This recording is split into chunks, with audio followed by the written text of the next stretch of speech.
state hospital for the chronically impoverished mentally ill. It was a most unusual place because it was both a Harvard teaching hospital and a state mental hospital. And people either hated it when they rotated through as medical students, or they loved it.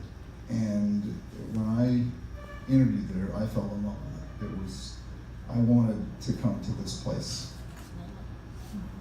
because I just felt at home. So when I got there, and it was founded on the notion of sitting with patients, of trying to communicate with people who were very hard to communicate with. So here's an illustration. My second day of residency, I sat beside Professor Paul Stein in the day room. He was a tall, gaunt man with a tobacco-stained 4-inch beard. Head nurse Linda had told me his name, but that was all I knew about him. He was a patient at Mass Mental, but not my patient. He was just a person I wanted to get to know. I was out in the fields again, with the people this world didn't cultivate or care for. Standard practice is to read a patient's chart before meeting them, to get background and context, so as not to unknowingly stumble into sensitive areas. I didn't want to do it this way. I preferred meeting a person without preconceptions. Why shouldn't I meet him on the same terms he was to meet me? As in this case, many of my instincts went against regular procedures. The beauty of training at Mass Mental is that the powers that be encouraged innovation rather than always operating by the book, as long as what you did was safe and legal. So I met Professor Stein much as he met me, with no prior knowledge.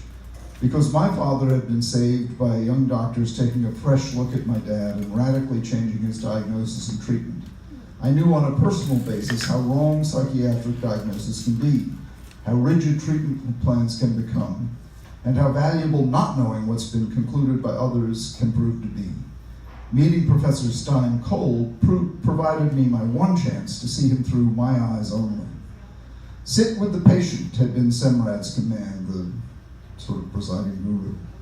And John Rady, my chief resident, had also advised us to at first just sit with the patient.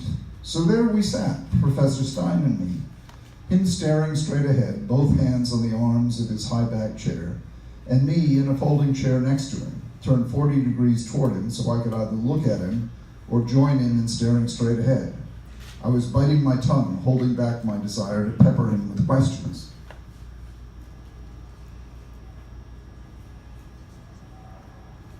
We sat in silence. He took out a cigarette and lit it. More silence. I was trying to get used to sitting next to someone and remaining quiet. People don't generally do this in polite society. But this was not polite society. Here I was, freed of all the tests, technologies, and busyness of regular medicine, charged only with the task of connecting with another person. And so we sat. Finally, as if I'd held my breath as long as I could, I had to break the silence. "You've been here a while," I said. Professor Stein just kept staring straight ahead. I began to wish I'd read the chart. Could he speak?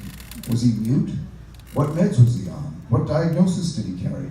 Did he have family? Was he actually a professor, or was that just a nickname? On and on we sat. He leaned forward and tipped his ash into the red plastic ashtray on the coffee table in front of us. I put it in quotes because so much at Mass Mental was ersatz. The patient library was a sitting room with shelves upon which happened to be a random assortment of tattered paperbacks and a few broken hardbacks. The solarium was a room that once had a skylight but now was sealed over. The phlebotomists were a couple of guys who wore t-shirts and carried toolboxes full of equipment needed to draw blood. The TV room was a smallish room that had a semi-functional tabletop TV with rabbit ears. The linen closet was a closet stuffed with towels that looked to be older than I was. Housekeeping was a group of state employees who were spooked by the patients and spent as little time on the ward as they could. And the largest room, the day room, sported a motley assortment of easy chairs with steel frames and Norgahide cushions, rickety folding chairs, one sofa that had its stuffing popping out all over, and at one end of the room a fireplace, which was of course bricked over. Sometimes even I felt ersatz, having just days before been practicing real medicine as a real doctor in a real hospital, only now to find myself entering a field that the rest of the world joked about. I was doing my best imitation of a real psychiatrist, sitting next to a man who was, without doubt, real. Whoever he was, whatever his story, whatever was going through his mind, as Professor Stein smoked his cigarettes and sat next to me, it was real. I began to feel annoyed with John Rady for leaving us with such scant instruction.